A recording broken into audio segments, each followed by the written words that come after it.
Please, come here.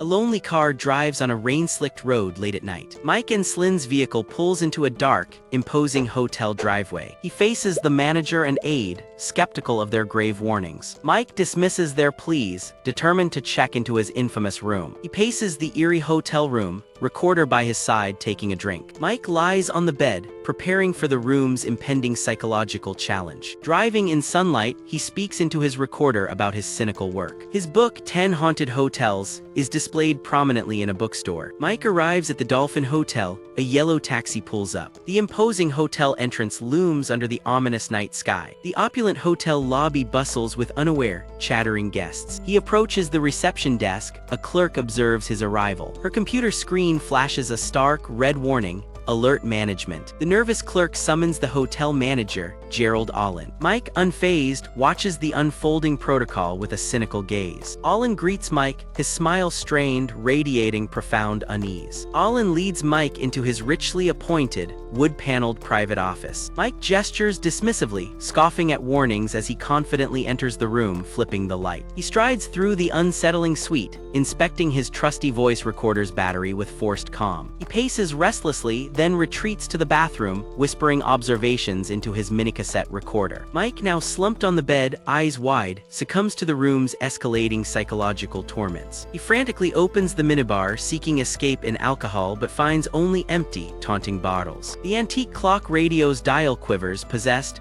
its unseen mockery signaling deeper horror for him. He stares from his window, a shadowy figure trapped, as the outside world seems to mock his confinement. Mike, back in the room, struggles into a patterned shirt, his face contorted with unsettling disorientation. He lifts the phone receiver to his ear, a desperate, raspy voice pleading into the void. The room spins, empty and silent. He kneels, frantic, inspecting the door's cruel barrier. Mike presses his ear hard against the door, listening for escape. Only silence answers him. His bloodshot, terrified eye fills the frame, reflecting the room's merciless torment. Help!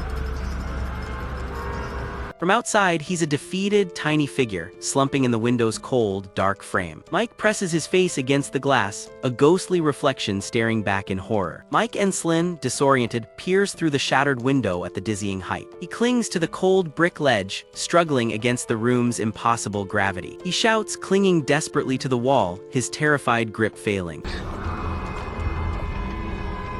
He slips, plummeting through the city lights until violently thrust back inside. He lands hard, witnessing the room instantly restore, its window impossibly whole. Mike stares at the digital map. His tiny avatar is an X hopelessly trapped. He bangs the pulsating wall, then records his terror onto his mini-cassette. He checks his watch, helpless. Time relentlessly slips. He sees his reflection. His face tightens, seeing another version of himself, trapped, despairing, unreal. The room plunges into blood-red darkness. A menacing, distorted figure appears. He grabs his laptop, a desperate attempt to reconnect to escape the torment. His jaw drops in shock, seeing Lily's anguished face on the screen.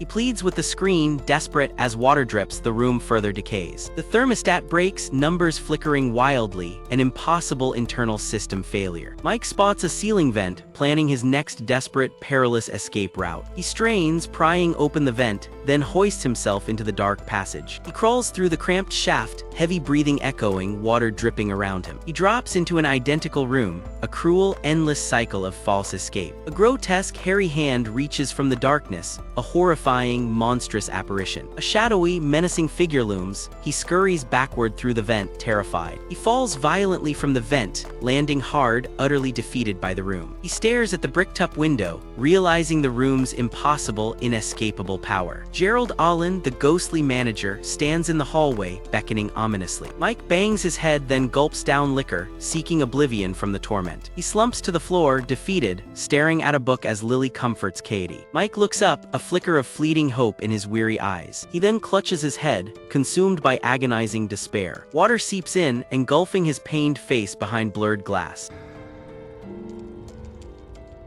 The room transforms into a desolate, shimmering ice landscape. Mike, utterly frostbitten, lies huddled under thin blankets. With frozen fingers, he opens a frost-covered laptop. Lily's static-laced face appears, distressed on the glitching screen. A massive wave bursts into the room, rapidly consuming everything. He is completely submerged, thrashing against the crushing deluge. Mike Enslin is violently dragged by unseen forces, then appears disoriented at his laptop, soon resting his boots on the desk. He sadly watches an image of his daughter, then opens an ominous letter in his office revealing a grim nursing home notice. Mike processes the dire news, then grimly walks through the impersonal corridors of a nursing home. He approaches his frail, elderly father, attempting a painful conversation, listening with deep concern. Mike leans in closely, his face a mask of worry as his father struggles to speak, their exchange fraught. His father stares blankly. Mike collapses in raw grief, rubbing his aching eyes in despair. Mike looks up, a hotel staff member smiling unnervingly as the room violently shakes and crumbles around him. Dust clouds choke the air as the ceiling rips apart, Mike watching the catastrophic destruction with wide, horrified eyes. Covered in debris, he surveys the derelict room. A spectral woman with glowing eyes eerily emerges from the shadows. Mike, disoriented, navigates the dark, crumbling, light-streaked room, its oppressive atmosphere weighing heavily. He encounters a ghostly reflection of himself, lost and confused in the shifting, decaying environment. He calls out desperately into the void, then his spectral daughter Katie appears before him. You're not Katie. Cold.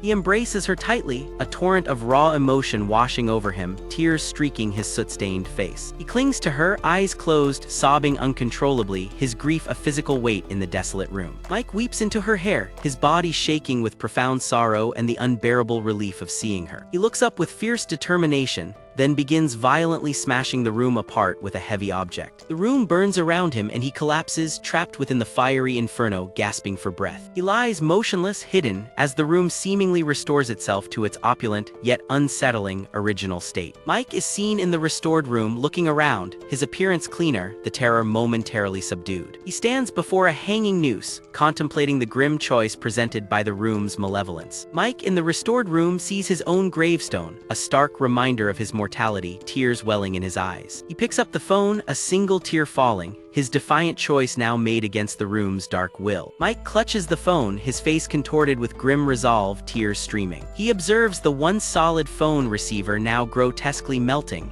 dripping with goo. Mike sheds his shirt, donning a heavy jacket, a grim determination hardening his gaze. He ignites the liquor-drenched room, a desperate, fiery act against the insidious evil. Flames roar through the room. He watches, cigar clenched, resolute amidst the inferno. Outside, chaotic alarms blare. Lily sits trapped in a taxi, staring at the blazing hotel. She frantically points towards the distant, burning building, trying to convey the horror. Lily desperately screams at a stone-faced police officer, panic etched on her face. Pushing away! Mike Enslin, please come here!